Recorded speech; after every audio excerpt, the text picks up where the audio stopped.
Are we on the threshold of a diplomatic solution to the U.S.-Iran war, or are we on the verge of more war?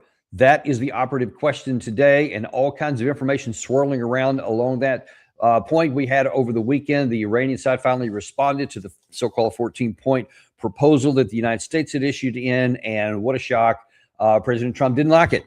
Said that he thought it was pretty bad here. And then the Iranians have since today responded to his response.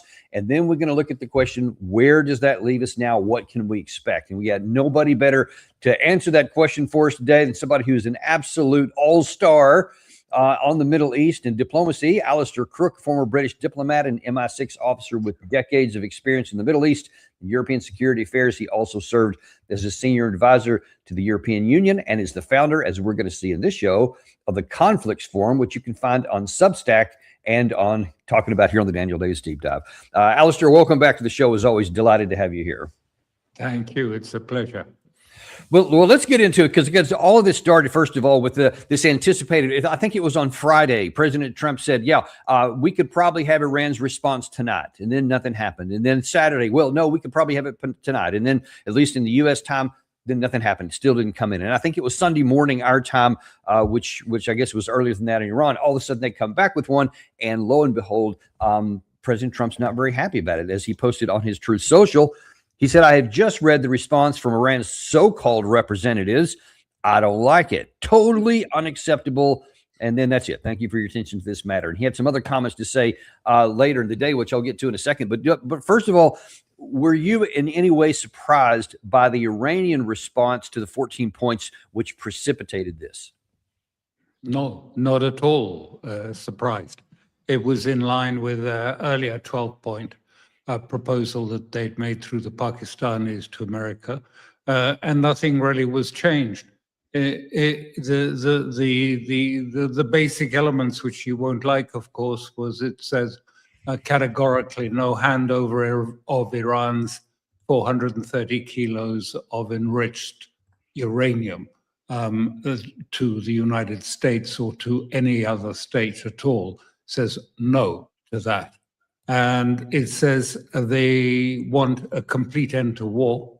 That is their main concern, with guarantees of no further aggression, immediate lifting of the US naval blockade, and that Iran will remain in control of Hormuz. So it's quite a tough position they've taken.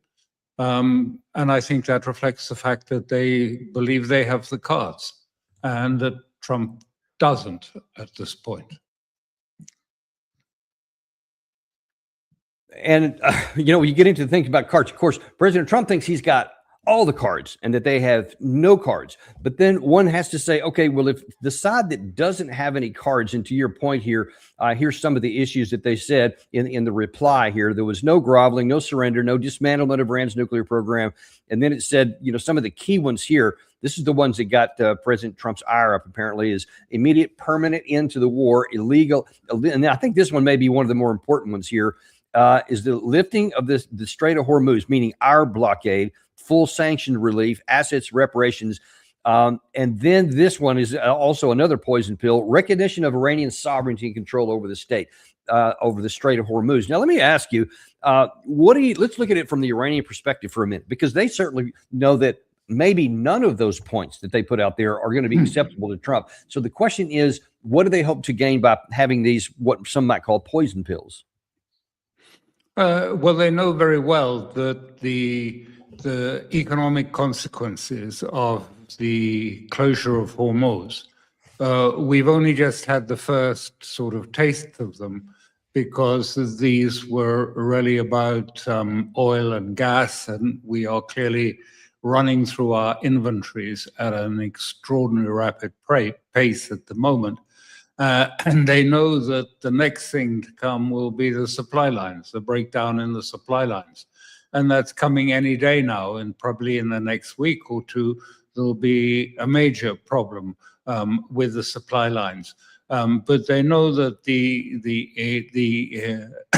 despite all the manipulation of oil prices, of markets in the United States, they can see very clearly that the cost of gasoline in the States in some places already breached the famous $5 a gallon line, the red line that was supposed to be, impossible politically to absorb. So they've gone past that.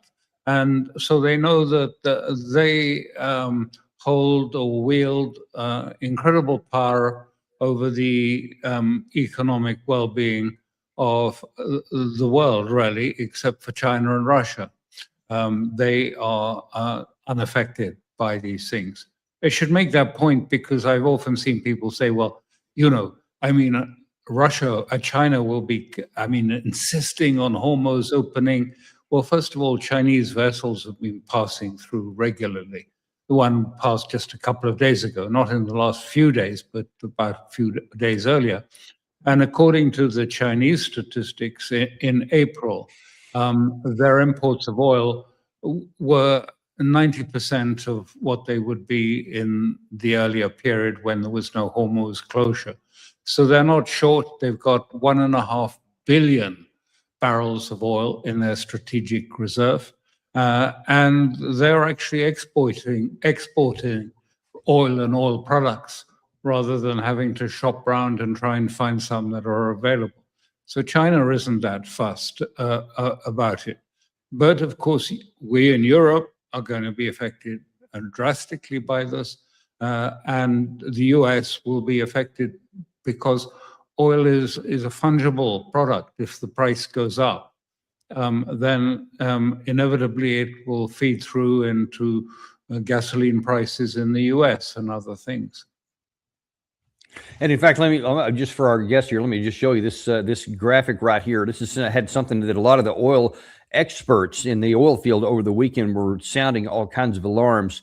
This is from a Middle Eastern expert here. He says, JP Morgan just published the scariest oil chart I've ever seen. He writes, world inventories are in free fall. And when this line hits 6.8, the global energy system doesn't slow down, it breaks. And this, for those who may not see, this is kind of a small chart. Understand this gray bar on the right that represents the coming period. And you see if things continue on their current path, meaning if the strait remains closed, it's going to be down around 7.6 in next month. So about 4 weeks from now. And that will be the lowest period that's recorded since sometime before 2020. I'm not sure how far to the left that line goes, but at least in the last large number of years, it's never been that low. It's never been that low. And it's not even a matter of just reaching it, but once you reach that point, to unwind it is going to itself take many, many months. And that is an alarming situation here. So that has got to be putting pressure on President Trump. Now, whatever he says in public is one thing, but he knows the impact of that. I've talked to some folks here on this channel who have some knowledge of the inside on the Trump administration. They say, no, he's keenly aware of the economic ramifications of all this stuff. So if that be the case, then where do you think that leaves President Trump and what he's going to do in response to this Iranian play? Well, as I said, I mean, again, it's rather a navel gaze, that chart. It's quite true. And for most of us, as I said, we've been eating into our inventories. And that has been basically, the fact that the inventories are reaching suddenly a crisis point was predictable. And Trump decided to risk it because he's allowed the inventories to be depleted on the basis that he assumed that Iran would blink and would capitulate quicker than the inventories would run out. That was his calculation because he was being told all the time. I don't know who you said told it to him, but he's consistently said, that they've got no more storage. The oil, it's they've run out of storage and oil. They can't export it. It'll be a disaster. I think he even suggested the oil pipelines would explode if it went on. And in fact, the situation is not like that at all. And it's not just I saying this, but all experts in the oil field around have all said the same time. Iran is not reaching completion of its storage capacity. There are satellite photographs of Karg Island, which show that some of their storage facilities there are not full. You can tell it from the shadow cast by the tanks. And they have got old tankers that they can still fill, very large container tankers. And also, anyway, they don't have to close down their oil fields. They've been through this before. They went through it before. They were able to do that and rely on 2 million barrels a day anyway, going for domestic purposes in Iran for refiners and things like that. So they're not in any hurry. But I think, as I said, suddenly everyone's getting frightened about inventories. But this was predictable, wasn't it? A month or more ago. I mean, I think I've said that certainly, that inventories will run down because we keep few inventories. But China isn't going to run down. It's got 1.5 billion barrels still in its strategic reserve, and it's still getting oil from various sources. It gets it from Latin America, even from Brazil. I think maybe not from Venezuela, but that's a very special oil. So, I mean, I think this is another example of sort of the sort of hype about, Iran is about to collapse, its economy is collapsing. Iran has never earned as much. It is earning double what it earned in the best months before the war started. Now, from fees and from the selling of oil. They have oil at sea, by the way, as well. They've still got, I think they put something like 200 million barrels at sea as a sort of strategic reserve. I think they still have about 100 million barrels there. So it predicted. You said, what are Iran? Why did they give this tough message? Well, because they can see who's going to hit pain threshold first. Well, look, the inventory figures you've just quoted show it's going to be the Western world that is going to suffer pain immediately, not Iran, not Russia, not China, and the Gulf states. And so that's why they have made those conditions. And they say, these are the conditions. If you want a deal, and they're offering a deal. I mean, it's all dismissed peremptorily. We don't, this is unacceptable in capitals. But I mean, they are offering, a limited opening of Hormuz in return for an end to the blockade on Hormuz and to the lifting of sanctions and the return of their frozen assets. So there is a way out of this.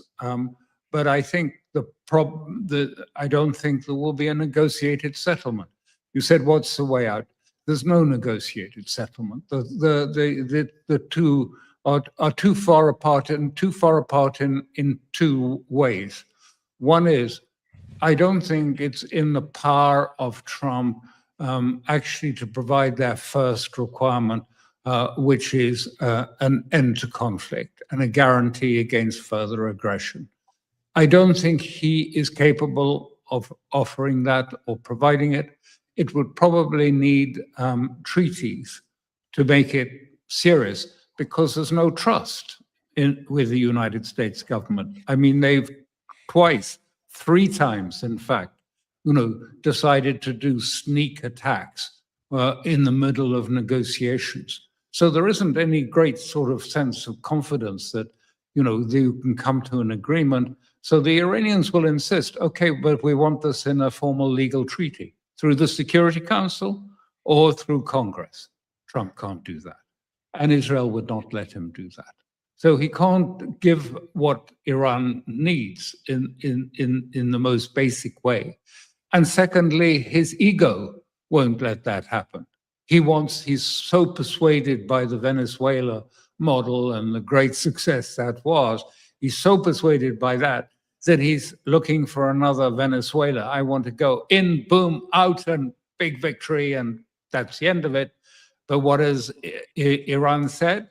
There will be no handover of Iran's enriched uranium to the United States or any other state. No, we're keeping it, and we're staying with it. Ultimately, probably they may agree, I'm not sure, but they may agree to some discussions about nuclear enrichment down the line, but they're not giving up nuclear enrichment. They are not accepting that, but they could accept some sort of proposals. But I think all of this is going to wait something quite different. It's not waiting on Trump. I don't think it's possible to negotiate. He is in a position to negotiate. And I don't think Netanyahu, who also is facing elections, so you've got Trump facing elections in November and Netanyahu in October. And really, probably the most likely solution to this, in my view, is either that nothing gets resolved and we go into a sort of hiatus and the economic crisis gets dramatically worse during this process, this period. Will there be a Trump capitulation? I don't think psychologically that's likely, because he is so transfixed with, strength and projecting, America peace through strength, and we have to come out the winner. We have to be a winner. We're not capable of being a loser. And at the moment, he's a loser, and he doesn't like that one bit. So I don't think they're capable, and I don't think Israel is capable of accepting any of these proposals either, therefore not allowing Trump to accept them. So I think the chances of a negotiation are close to zero. And in fact, let me just kind of show you here, kind of to illustrate what you're talking about here. This is on Trump's Truth Social. This is yesterday. Very long when you can see as it's going on, although by his standards, sometimes it gets a lot longer. But he starts off by saying Iran has been playing games with the United States and the rest of the world for 47 years. Delay, delay, delay. And then finally hit pay dirt when Barack Hussein Obama became president. And then he goes into this whole thing here about reiterating this claim that Obama sold out the United States and gave them, on a silver platter, everything that they wanted and all this kind of stuff. But then he gets down to the end and he says, but now not me. He said they killed 42,000 innocent people, which is wildly inaccurate. But then he says they are laughing at they have been laughing at our great country. They will be laughing no longer. And when you go onto his Truth Social today, you can see that from yesterday, he's just page after page after page of, I am the greatest president in the history of the world. Nobody's better than me. I should be a Mount Rushmore. I mean, all kinds of stuff, reiterating what you just said. He can only see himself in the most profound. Yeah, thanks for that, Gary. I mean, literally, I'm the top ranked among the three presidents in history. Just keep on rolling down there. I mean, you see, there's a ton of them. How can the person who posts this about himself then come up with even a normal negotiations where you give something in order to get something, which used to be normal in diplomatic affairs, but President Trump can only contemplate taking everything and giving demands only. How's he going to respond to the Iranian side here, I think? Well, he can't. And, one of the elements of it, which makes it even more complicated, which is why I don't think there'll be a negotiated settlement, because this is all about his competition and his jealousy of Obama. And so whatever he does, he keeps going back to Obama and the disaster of the first JCPOA, the nuclear deal that Obama achieved, and how terrible it was and how he's going to do better. Well, that puts him, he paints himself into a corner, because I think even most in his party thinks it was a mistake leaving that, and they're not going to get anything better. I don't think they'll get anything near it at present. I'd be very surprised if the Iranians did. And, all the story, I mean, let's turn it around. It hasn't been that the Iranians have been sort of, dragging along the United States all these years, making fools of them. Actually, United States has put Iran in a cage for 47 years, a cage surrounded by military bases, financial sanctions, siege, United Nations action. I mean, it's almost like a prison camp for them. And this is what they're doing. They're doing a breakout from prison. they don't want to just do a deal with Trump, which means, I can't imagine sort of saying, okay, now, we're going to do a deal and you can all go back into your cage, a cage like sort of, the people Palestinians are in Gaza. It doesn't have fences, but it's effectively a cage intended to squeeze and finally sort of break Iran as a functioning state. That is the purpose of it. And Iran sees that. So it's existential for Iran. It's not just, we want better terms here, a little bit more of this, a little less of that. No, the Iranians want to break out of this and take their place as a major regional power. And of course, they know that Trump isn't going to accept that because Israel won't accept it. And Israel wants their basic objective is to see Iran reduced from being a functioning state to a sort of collection of ethno-sectarian statelets, Azeri, Kurdish, Baluchi, and weak and unable to stop Israel finishing its hegemony across the whole region, Greater Israel. And let's actually take a look at this. I think it was this morning. Iranian Foreign Ministry spokesman Baghai kind of laid out in very matter-of-fact terms where Iran is. It's kind of similar to what we saw a second ago, but watch how he puts his spin on it. تنها چیزی که مطالبه کردیم حقوق مشروع ایران بوده. من قضاوت رو به شما و مردممون واگذار میکنم که آیا مطالبه ایران برای خاتمه جنگ در منطقه، مطالبه ایران برای توقف راهزنی دریایی علیه کشتی‌های ایران، اونچه که تحت عنوان محاصره دریایی اسمش گذاشتند، مطالبه ایران برای آزاد شدن دارایی‌های متعلق به مردم ایران که سالهاست به ناحق به خاطر فشار آمریکا در بانک‌های خارجی محبوس شده، آیا اینها مطالبه زیاده خواهانه است؟ So again, instead of even moderating their requirements or demands, he kind of maximalized them. One can even say, and then this has to come across the backdrop. And this is what I want to ask you about from the Iranian position. What are they prepared to endure? Because we have the likes of Lindsey Graham, who this weekend has said, the idea that Iran would not completely destroy all their enriched facility as part of a negotiated settlement makes no sense at all.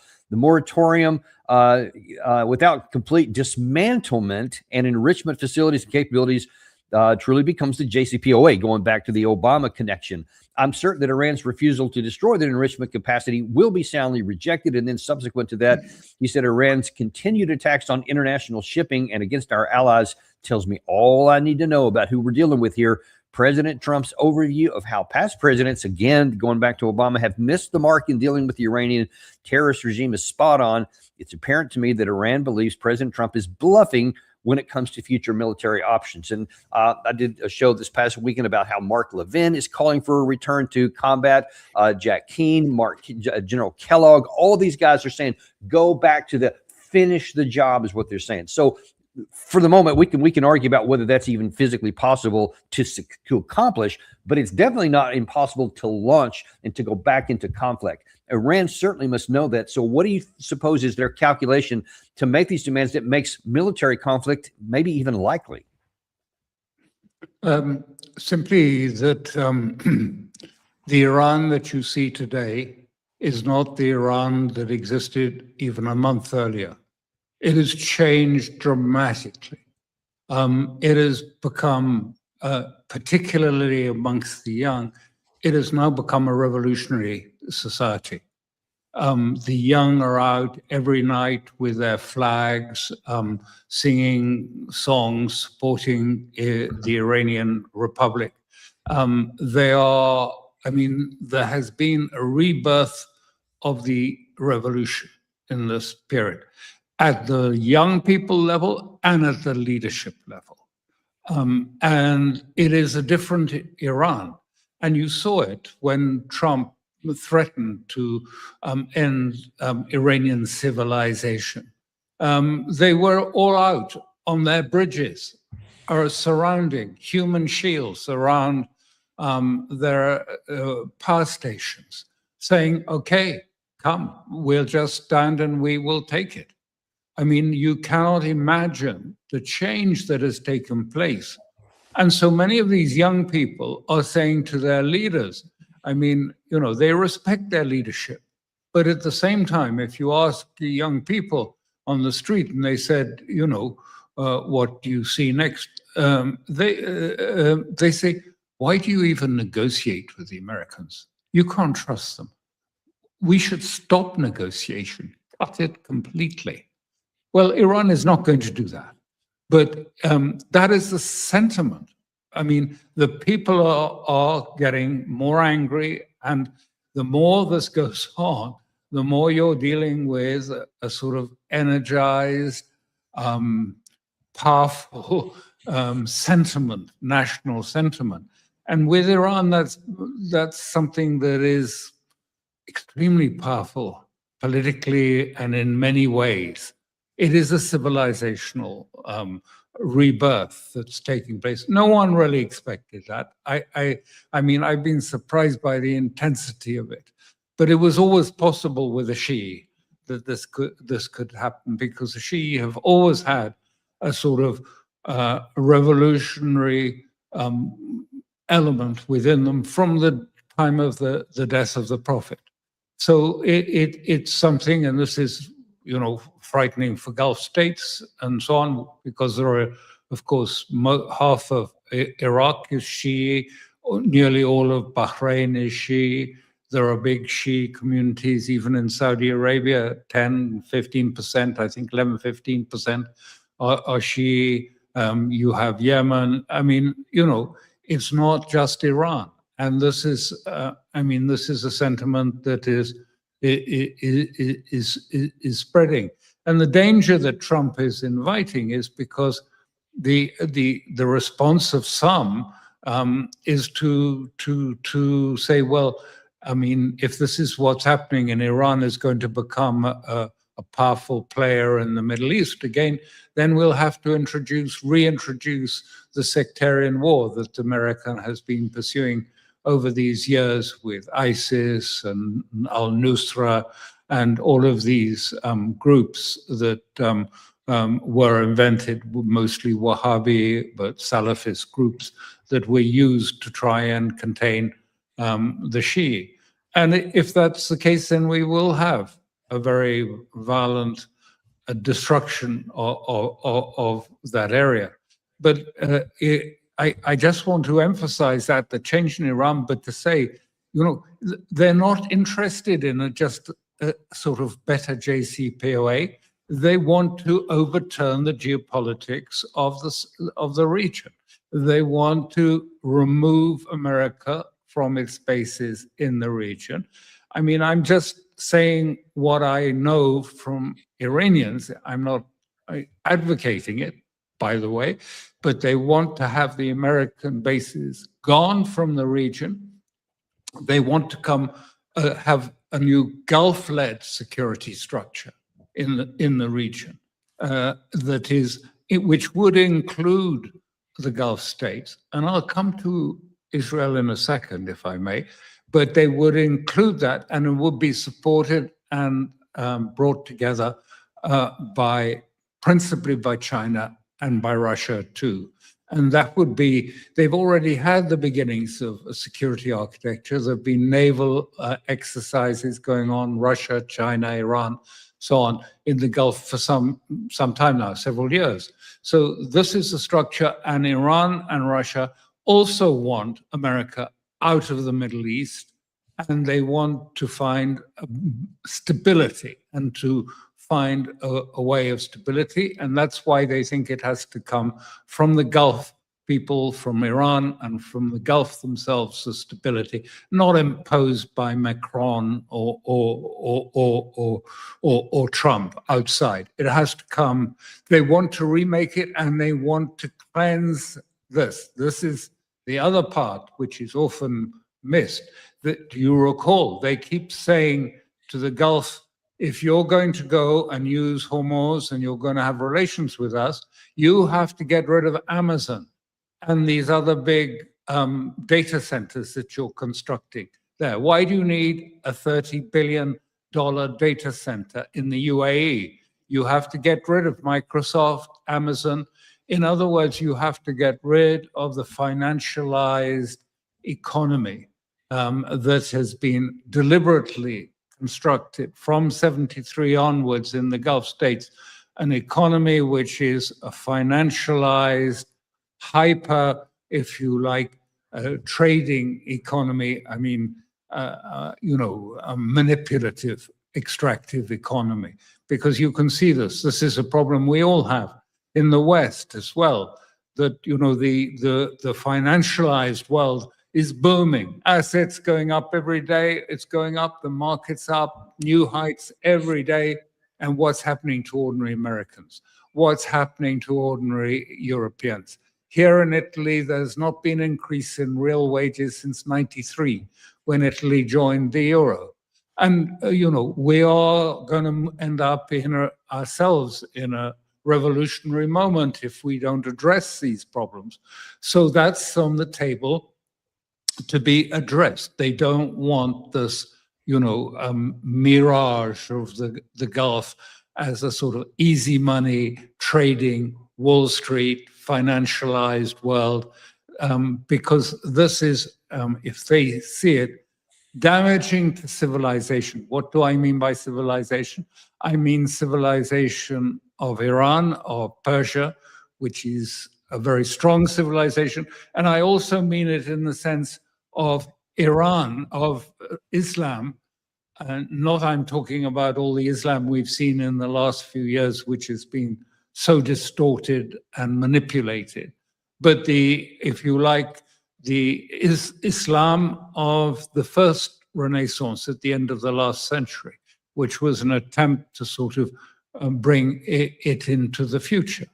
So the great question in Iran now is how do we bring the revolution into today's age, into the age in which, our young people, like any young people, the Iranians would say, they like their trainer shoes to be, sexy and new and very fashionable, and they want the right clothes, but they also want revolution. They want change. And it's affecting Russia and it's affecting China. The Chinese have been very struck by it. Russia already has been there have been, I can go into it, but I won't now, but there have already been articles saying we need to learn the lessons of Iran, the use of carefully precise conventional weapons as a means of deterrence that is short of having to go to full all-out war is a lesson we can take from Iran. So the Europeans better watch out because the mood is changing in Russia. And the idea that you can just fly, your drones through Finland and through the Baltic states to get around Russia's air defense systems and then destroy refineries next to St. Petersburg, I think might find there's a very different view taken of it. And part of that lesson comes from Iran. Well, that would certainly be a big change here. We're going to get to that in just a second because you've just published an article talking about some of these changes. I want to get to that in a minute, but a couple things first. You mentioned the Israeli connection, and I'm also going to touch on that. But before we do, I want to stick on something you said a second ago, which I think is potentially really important that we need to be paying attention to. And that's, you mentioned that it's not just Shia Islam inside of Iran, but there's Shia Islam in Iraq and in several other countries throughout the Gulf. What do you think would be the impact? And we're looking now beyond the war, not just what may happen next, but once this is settled by whatever it means, if Iran comes out in any version of a success and a victory and intact and in control of the Strait, for example, what impact might that have on the Shia communities in these other countries? Because it seems to me that they'll be feeling pretty confident and maybe wanting some of that success and revolution for themselves. Yeah, you'll see it. The first place you're going to see that is in Iraq. Iraq is actually a majority.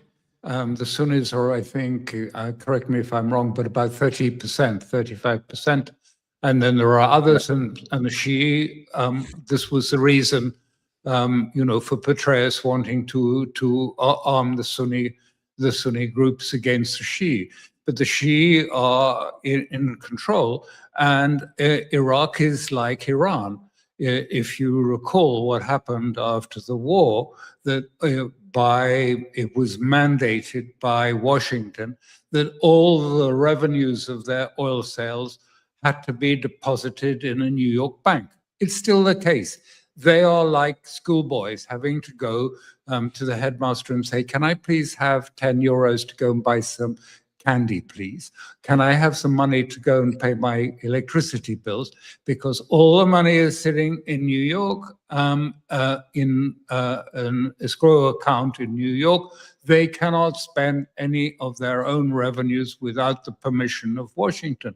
Well, this won't last. If Iran emerges as a strong power, and then you'll have a really important nexus of Iran and Iraq.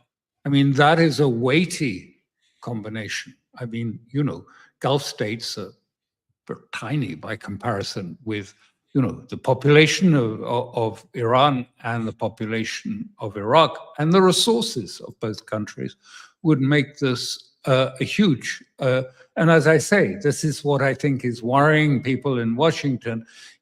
They can see that a fifth, if you like, pole power is emerging in the world, and that this is going to be something that is going to have great implications for the geopolitics going ahead. And so, I think you'll see Russia and China. It won't happen tomorrow or when Trump is in Beijing this week, but Russia and China, like they have done in Africa, they are going to establish their position in the Middle East, just as they have already done in Africa in this period. And what is more, it will happen, because at the end of the day, the Gulf states, what choice have they got? And Iran will work with them. It's always said, we welcome a Gulf security that embraces all of the Gulf states.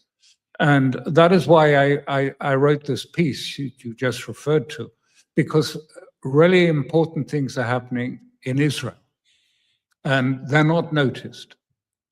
But I described in the article how, during the Cold War, the United States decided that the way to win it was to outspend Russia.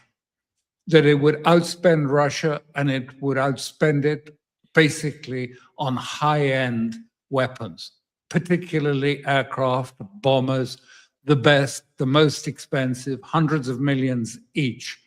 And the reliance then on air power would be predominant and all over it. And to a certain extent, many in the United States, I think, and in the West believe, that decision. They did outspend the Soviet Union. It wasn't what brought the Soviet Union down. I have a different view about that. It was an internal implosion in the Soviet Union, but nonetheless, it seems to have vindicated that process. Now, the key thing here, which is so striking, I mean, first of all, the strategic point was that, the United States just stuck with that. It was fine. You have two oceans, two huge seas on either side of you, and you're 1 million miles away from most adversaries. So this was fine.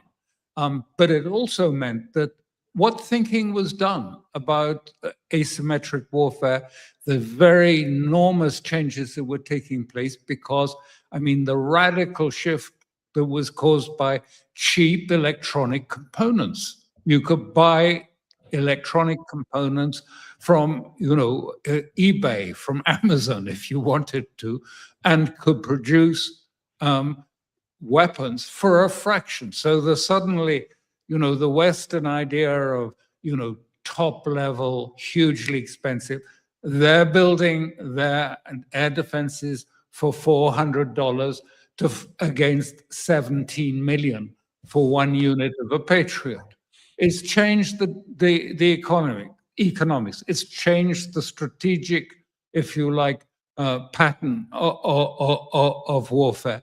And did they think about strategic warfare? No, because look at all of the extraordinary comments that come from senior people. Of course, I mean, Iran has no power. I mean, we have the biggest, the best Air Force. We have all these carriers. These carriers sitting off Iran are just white elephants. The little speedboats circle them easily. A drone speedboat is as bad as a drone airborne. It can attack it. You can't. The carriers couldn't really stop a speedboat, because the Iranians are using them like AI, speedboats traveling at 80 kilometers an hour, but in a pack of 100. Are they going to take them out one by air defenses? No, it's not possible. Have they thought about the future? No, they've not thought about asymmetric war. But the key point, the really important point, strategic point, which I think is a hinge moment, that America gave the same structure to Israel. And if you go back to Ben Gurion, when Ben Gurion wrote about the appropriate defenses for Israel, he was very clear about this. And he said, we're a small country. We're on a small geographic area. We have a small population and limited resources. We can't afford a big standing army. It took Vietnam to get the United States to the same conclusion about the difficulty of maintaining standing armies. So we have to have a small professional army and rely heavily. We have to rely mainly on reservists for our weapons when we need to. But he also said, and this goes back to, he was Clausewitzian in this point. Ben Gurion said, our army is not about, if you like, warfare. It is a means to finding solutions. That's what Ben Gurion said. It's a means for finding political resolution too. War is a method of politics, is a component of politics. Now today, come to today, Israeli senior commentators, retired colonels and others are saying, look what's happened to Israel. We have, after the 7th of October, our government has embraced this thing which they call permanent security. Permanent security is a sort of idea that came from, in fact, from Germany in the Second World War, because they wanted to secure a 1,000-year Reich. But with permanent war, and I quote, Professor Landau says, with permanent war, there's no end game. The end game is an undifferentiated mass of Amalek. And we know what Amalek is, something that has to be destroyed. That was Yahweh instructed. And so that is fused into a sense that what happened on 7th of October was a form of Holocaust. And they've said that very clearly. And the Holocaust that was on the 7th of October, and this is translated into an idea that there will be, and this is something Professor Bartov, a different man, has said, is not something that happened in the past, but something always at our threshold. There will be another Holocaust if we don't meet every threat with full force and destroy it at its root. After 7th of October, these two things fused. Hamas attack was framed as a Holocaust act, and Hamas became Nazis. And so let me ask you on that point there. If I just showed you that President Trump and many of his allies are implying that, well, we're going to go back to war, which would seem to support that theory of perpetual war. This weekend on 60 Minutes, actually last night here in the United States on CBS News, Benjamin Netanyahu was asked pretty much point blank about whether we're going to go back to war. He wouldn't directly answer the question, but when it came to the Iranian nuclear material, he said, yeah, Trump told me he's going to go in and get it. And he didn't shy away from that. And that can only mean a resumption of war. But there was this also on the news yesterday with Israeli analyst Danny Centrinovich. Yes, it's Centrinovich. Centrinovich, sorry. I always have a tongue tied on that last name. He seemed to think that there's another problem. Israel is hoping for no agreement. For Israel, no deal is better than a bad deal. And I'm sure that Israel is trying to pressure the president not to reach a deal, because a deal will block Israel's path to an attack, continuous attack in Iran. But even worse than that, Netanyahu cannot challenge President Trump out of the open like he did to President Obama.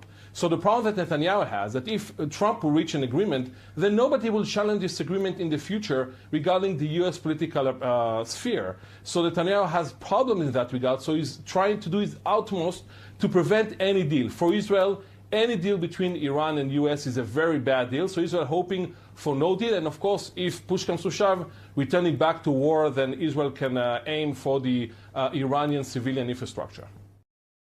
So no well, deal. They are challenging that. I mean, serious. This is now, it's gone viral in the Hebrew press. These former generals, former colonels, and others have said, listen, we do not have the troops for this to fight this multi-front war, this permanent war, security war. As it's framed, we would need 6 or 7 IDFs replicated. We don't have that many. We don't have it. The head of the general staff came to the cabinet the other day and said, I want to raise 4 or 10 actually red lights, he said. The IDF is imploding. It's crashing. We just cannot manage. Now, there's another part of this that is essential to understand, that this is being allied, and this is what they're complaining about. Permanent security. We can't allow even populations to exist. They must be exterminated or they must be removed from the land for our permanent. We must deal with any potential threats at their root. And this is the point. That's why it came from another area. But this is their idea, and that allied with the messianic idea of redemption, of the right in Israel, they say is going to lead to the destruction of Israel. This is what they are saying, and it is everywhere in the Hebrew press saying that this is a huge threat to Israel, because the idea that you can actually create redemption by taking, seizing, and holding greater Israel and settling it, and that being redemptive and a redemption. If you go to this eschatological element and fuse it with the military doctrine of permanent security, then we are finished. The only solution to save Israel is to go back to Ben-Gurion. So to repeat what Ben-Gurion said, we have to stay within our borders. We have to be within our borders, and we have to use force, if we're obliged to use force, as a means to political relationship with others in the region. This is totally at odds with Netanyahu, what he said on that video, and what Trump believes in either. They are saying it just is, Israel cannot do it. Well, you can imagine that, so what I'm saying basically is the United States has lost the war in Iran. It's a huge affair geopolitically, and in many ways they have lost the war in Iran, but also Israel is losing the war for Greater Israel. It's lost it, and it knows, and most of the military are saying it's just not possible to do this. We have to go back to what Ben-Gurion said.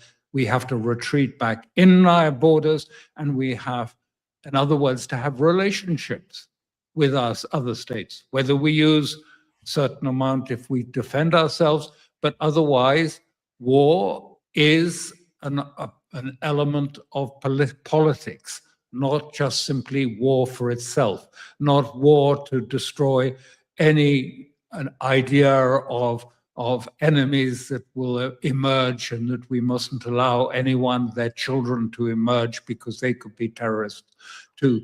It won't work, and we will destroy ourselves. And Alastair, so can I ask you a big question? Change. Can I ask you a question on that? Because as I see it, and I agree with your sentiment, because the logic is behind there. And if we go like Netanyahu, like Lindsey Graham and all these other guys, if we go back to try and finish the job militarily, I think that we're just destroying our own futures, and I think it's going to go bad. But let me ask you a question. If these generals that you're talking about and other politicians who are advocating that, if Netanyahu either left office, was voted out or something, and some new people came in, given all that's happened in Gaza since 10/7, all that's happening right now in Lebanon with all the destruction and the death and stuff, is it possible for Israel to say, all right, we're going to go back to the Ben-Gurion model and we're going to live at peace with these neighbors? How hard is it going to be because of the last 2.5 years of warfare? Well, I mean, I'm not suggesting that it's going to, and I didn't suggest it's going to be easy and happen, but this is a very serious debate that is taking place, and it reflects a division, because on the one hand, you've got the more secular Ashkenazi elements who saw redemption in secular terms. They're both religious, but they are of the kind that saw it in a sort of globalist way, that it would provide security and wealth. And Ben-Gurion said, you know, if we want to succeed as a state, we need to have a good economy, and we need to have, you know, a working system, and we need to have a community that functions. And so there are those, but then you have the Messianic right who want to force redemption. Force it by military means seizing territory, seizing Lebanon, seizing Syria, seizing other parts, seizing Iran ultimately, or destroying Iran, so that a Greater Israel can be established and then settled by Jews, and it would be a Jewish state. And those two groups are to a certain extent at odds with one another, but the Ashkenazi have always commanded the army and commanded most of the political posts until the last government, when the Mizrahim came in. These are the Jews from the Middle East and from North Africa, came into power. And they're in power now, and they have a much more, if you like, radical Armageddon view that I remember listening to Smotrich 6-7 years ago in a video, saying to the Likud members that he was talking to, and he said to them, look, this is our project. We want to clear, you know, we want to get the land of Israel back, i.e. Greater Israel, and we want to do this. But I have to tell you one thing, and this is important. We'll only be successful finally if we have a big war. So they want Armageddon. The hard right. They want that. They want a big war. They want America to go in and to, even if America gets destroyed by the process, they want it because this is, if you like, leading to Armageddon and then to their religious redemption. And they're a powerful force in Israel. A majority, most likely. The support for the complete destruction of Iran in Israel is running at 93%, and 71% don't want any agreement with Iran. Sorry, the 93% of Israeli Jews want war with Iran to destroy Iran, not to come to terms with Iran. But if there is a change, if there is a change in Iran, if there is a change in the security architecture of the Gulf, I'm saying that could emerge from that, that even Israel might be considered to be part of that security architecture, alongside Iran, Iraq, and Gulf states, Arab states as well. But it would have to, decide the solution for them is Ben Gurion's solution, the solution of staying within your borders and within your limits of power, and to see politics in the Clausewitzian vein of being a tool of politics, not an end in itself. Well, it sounds to me like, and correct me if I'm mischaracterizing anything here, that there are huge headwinds in Israel itself, not just among their leaders, and definitely among Trump's senior advisors, to go back into a war. Whether anybody can draw a path that said it can succeed, they seem almost inherent that the war itself is a success. And so there's a lot of headwinds to go in that. But if they do, it's almost, I mean, you can never guarantee anything, but it's almost likely to result in an actual defeat for both America and Israel. Is that a fair statement? Yes, and that's and for that, not for the majority of Israelis, but certainly for some of the more messianic, that's precisely what they want, because it would also mean that this was an end of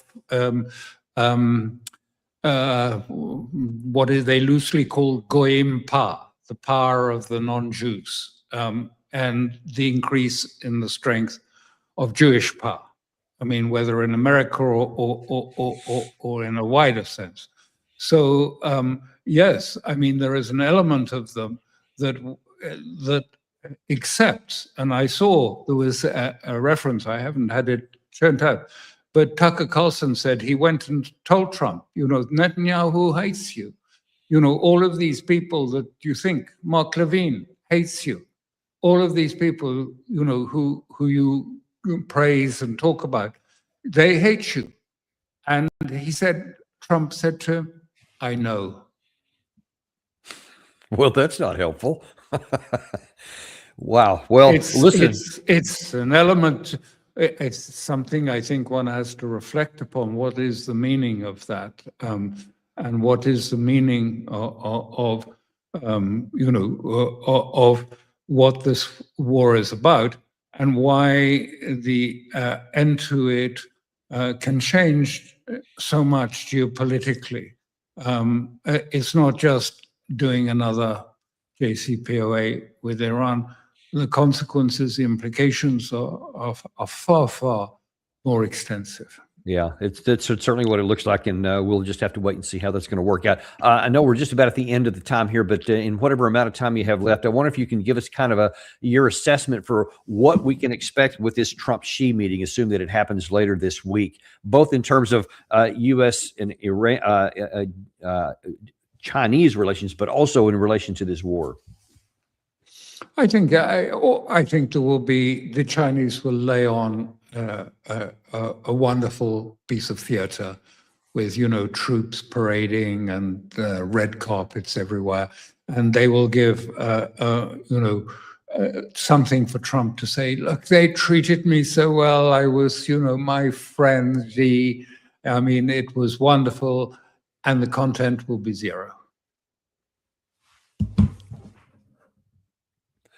And what about for the Iranian side? Because obviously Iran, because of the oil, they have a lot of shared interest here. Will there be any movement at all toward that in terms of what Xi may say to Trump? No, I mean, China is getting its oil through Hormuz. Tankers have been passing through. It's not short of it. It's been getting oil through Hormuz. The Iranians have been facilitating it passing through. I don't think the Chinese are particularly concerned. The Chinese are very concerned to support Iran and regard and say in formal language that a war by Trump on Iran is illegal, illegitimate, and immoral. And so I don't think they'll be just falling over themselves to say, "Oh yes, Iran better give up and concede to your demands." I don't think so. I think they will. I don't think a solution will come out of it, but I think they will be say some fairly clear. It may not be in public, but there will be some fairly clear language. We've seen it. They are acting tough.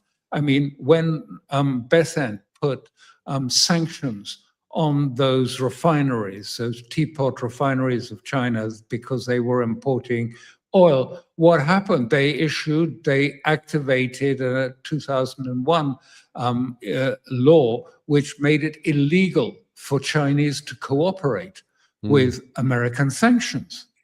And they've done the same with Panama too, by the way. And so, if Trump starts going down this war of threats and saying this, I mean, the Chinese could just turn around to him in a word and say, look, yeah, you've got lots of business interests in China, and we understand that, but henceforth, they will have to transact all their businesses through Chinese banks. That's end of discussion, I think. And they have the power to make that happen, I think, economic and otherwise leverage.